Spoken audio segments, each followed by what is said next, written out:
Buffy the Vampire Slayer, the 1992 movie, followed by the epic supernatural television drama premiering in 1997. In every generation, there is a chosen one. She alone will stand against the vampires, the demons, and the forces of darkness. She is the Slayer. American Psycho, a black comedy horror film premiering at Sundance and theatrically released in 2000. Hey, Paul. Ah!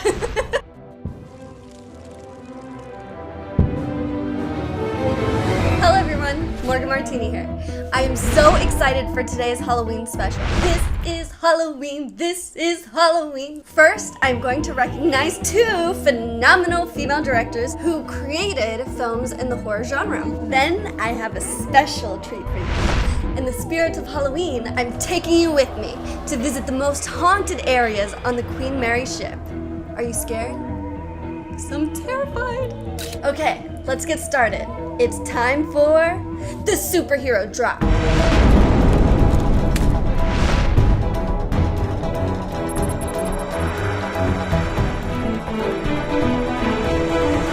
Our first superhero is FRAN KUZUI, Buffy the Vampire Slayer. The TV series many of you know and love was executive produced by FRAN. But what many of you may not know is that the TV series spawned from a movie in 1992, directed by FRAN. Super cool, right? Let's talk a little bit about her background. She studied and earned her master's degree at New York University. She began her career as a script supervisor. In 1988, she co-wrote and directed her first film, Tokyo Pop. In the 90s, she came across Joss Whedon's Buffy screenplay. She decided to join Joss in developing Buffy's character and ultimately directed the 1992 movie. This year, it has been reported that the Kuzuis are partaking in the creation of a Buffy reboot. Awesome! Our second superhero?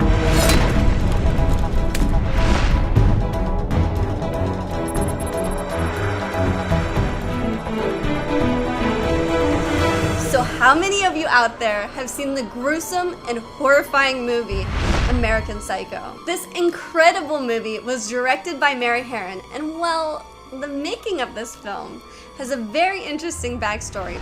American Psycho is based on a book infamous for its scandalous depiction of murder and torture. And it was this controversial reputation that hindered the film production. The crew was faced with threats of protest against violence in media due to fear of the recent Columbine High School massacre. Restaurant owners were persuaded to deny Mary access to film on their property. The Feminist Majority Foundation accused the film of misogyny. Despite all of these obstacles, Mary completed her masterpiece, releasing in 2000 and earning cult status. Now, for some fun, are you ready to visit the Queen Mary? This ship was launched in 1936 and reported the longest ship in the world. To put things in perspective, it's longer than the height of the Eiffel Tower. Queen Mary is notorious for being bigger, faster, and more powerful than the Titanic. Back in the day, it was a luxurious ship, visited by the rich and the famous. During World War II, the ship was drafted to ferry troops. Decommissioned in 1967, the Queen Mary has been docked in Long Beach, California, serving as a luxurious hotel and museum. Given its history, the Queen Mary has become one of the most haunted ships in the world, filled with ghost stories.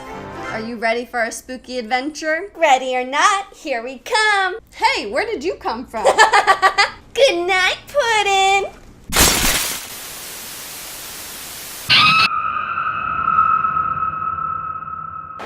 Hey guys, we are aboard the Queen Mary. That's the dark harbor down there. But let's check out the Queen Mary.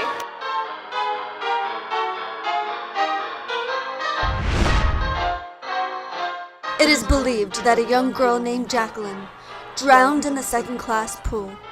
After closing down the second-class pool, she found her way to the first-class pool, where her ghostly presence lurks.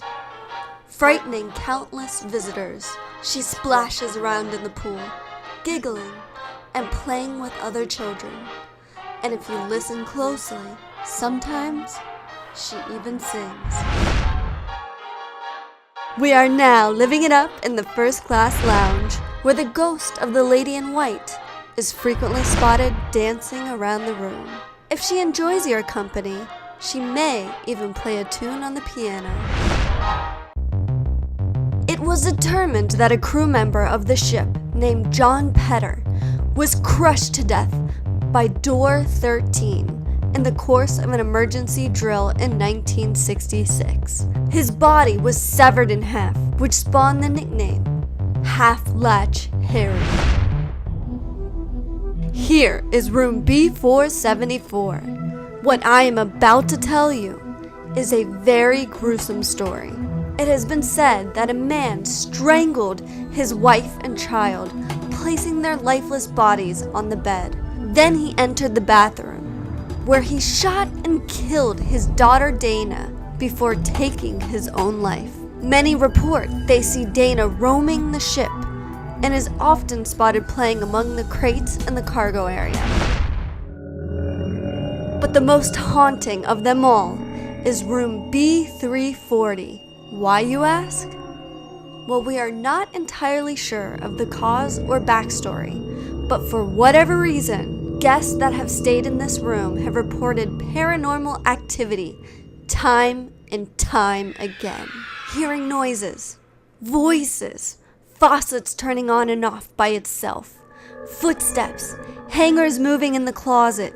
It was even reported that blankets were ripped off of guests while laying in bed. Some believe the room is a portal for the dead. Oh my god, guys. Back to you in the studio, Puddin'! Thank you all so much for watching. I hope you all have a spooky Halloween. Until next time, this is Morgan Martini, signing off. See you next week. Same Martini time, same Martini channel. Next week, tune in for a sneak peek announcing the talented female filmmaker we will be recognizing.